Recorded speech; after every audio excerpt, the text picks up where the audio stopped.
என்னோட நேம் மாற்றி வஉசி நகரில் இருக்கேன். பார்லிமெண்ட் எலெக்ஷனில் ஃபஸ்ட் டைம் போட்டேன். அசம்பிளிலையும் இதுதான் ஃபஸ்ட் டைம். இன்னும் ஓட்டு போடாமல் யாரும் வராமல் இருக்காங்க. எல்லாரும் ஓட்டு போட்டிங்கன்னா எலெக்ஷன்ஸ் கவுண்டிங் கொஞ்சம் எக்ஸ்ட்ரா ஆகும். சோஷியல் மீடியாவில் தான் யங்ஸ்டர்ஸ் எல்லாருமே நிறையா எலெக்ஷன்ஸ் பற்றி நிறையா சோஷியல் அவேர்னஸ் பற்றி பேசுகிறாங்க, எழுதுகிறாங்க. அதை கொஞ்சம் இதுலேயும் ஓட்டு போட்டிங்கன்னா கொஞ்சம் இதுவாக கமிட்டி மெம்பர்ஸில் எடுத்துப்பாங்க. இன்னும் போடாமல் இருக்கவங்க போட்டால் கொஞ்சம் யூஸ்ஃபுல்லாக இருக்கும். உங்கள் தொகுதியில் என்னென்ன பிரச்சனைகள்லாம் இருக்குதுங்க? ரோடு கொஞ்சம் இன்னும் சரியாகலை, எங்கள் வீட்டு சைடில் மட்டுமே. என்னுடைய பேர் விஜயராகவன். நான் விக்கிரவாண்டியில் 6வது வார்டு தொகுதியில் இருக்கிறேன். கிட்டத்தட்ட எனக்கு கருத்து தெரிஞ்சு ஓரளவுக்கு 10 தடவைக்கு மேலே ஓட்டு போட்டிருக்கிறேன். எல்லா தடையும் ஓட்டு போடாது ஒன்றும் இல்லை. என் மிஸ்ஸஸுக்கு ஆனால் 2 தடவை ஓட்டு போட்டு 2 தடவை டெலீட் பண்ணிட்டேன். எப்படி பண்ணாங்கன்னு தெரியல. ஆனால் அப்போ டெலீட் பண்ணிட்டாங்க. ராகவன், நான் விக்கிரவாண்டியில் 6வது வார்டில் இருக்கிறேன். என் வயசு 71 வயசு ஆகுது.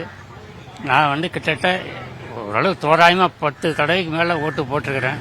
ஊராட்சி ஆகட்டும், நாடாளுமன்றம் ஆகட்டும், நம்ம தமிழ்நாடு ஆகட்டும், எல்லா தடையும் போட்டுக்கிறேன். எந்த தடையும் மிஸ் பண்ணதில்லை. ஆனால் என்னுடைய மிஸ்ஸஸ் 2 தடையாக டெலீட் பண்ணிட்டாங்க, தப்பாக டெலீட் பண்ணிட்டாங்க. மறுபடியும் இப்போ நான் சொல்லி சேர்த்து போட்டுக்கிறேன். நான் ஏதாவது ஜனநாயக கடமை ஆற்றணும். தேர்தலில் நிற்கிறவங்க எல்லாரும் நல்லவங்க இல்லை, எல்லாரும் கெட்டவங்க இல்லை. தெரிஞ்சவங்க நம்மளுக்கு தெரிஞ்சது யாரோ நல்லவங்களோ கெட்டவங்க ஒருத்தர் கண்டிப்பாக போட்டாகணும். அதுதான் என்னுடைய இது, வேறு ஒன்றும் இல்லை. விக்கிரவாண்டியில் பொறுத்த வரைக்கும் தண்ணி பிரச்சனையாக இருந்தது. இப்போ தண்ணி பிரச்சனை ஓரளவுக்கு பரவாயில்லை. மறுபடியும் சுகாதாரம்லாம் கொஞ்சம் சரி பண்ணணும். ரோடு வேலை பண்ணாங்க, அது 1 வருஷமாக மேலே அப்படியே இருக்குது. அதையும் கம்ப்ளீட் பண்ணணும். யங்ஸ்டர்ஸும் அது எதனால் வரலன்னு சரியாக சொல்ல முடியல. அவங்களுக்கு விருப்பம் இல்லையா என்னான்னு ஒன்றும் புரியல. என்னுடைய பொண்ணே கூட முதல் தடையாக கலெக்டரே வந்தார்.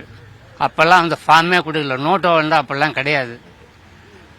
யாருக்கும் விருப்பம் இல்லைன்ட்டு அவ்வளோ தூரம் நின்று அந்த அப்போல்லாம் ஃபார்ம் வாங்கி கையெழுத்து போடணும். போட்டு தான் போச்சு. இப்போ எங்கள் பொண்ணு இருக்காங்க, வருவாங்க. அப்புறமா நாங்கள் முன்னாடி ஏஜ் எடுத்து நாங்கள் முன்னாடி வந்துட்டோம். நாங்கள் கண்டிப்பாக எல்லாரும் ஜனநாயக கடமை ஆற்றணும், அவ்வளோதான். இதை பற்றி ஒன்றும் அவங்களுக்கு பிடிக்குதோ பிடிக்கலையோ, எதுக்கப்புறம் எலெக்ஷன் வைக்கிறாங்க. இல்லைன்னா மற்ற நாட்டில் இருக்கிற மாதிரி எலெக்ஷனில் போட்டு போடலைனாக்கா ஃபைன் போடணும். அது மாதிரி போட்டாங்கன்னா நல்லாயிருக்கும். எல்லோரும் கம்ப்ளீட்டாக ஓட்டு போடணும். ஏதாவது ஒன்று ஓட்டு போடுங்க, அவ்வளோதான்.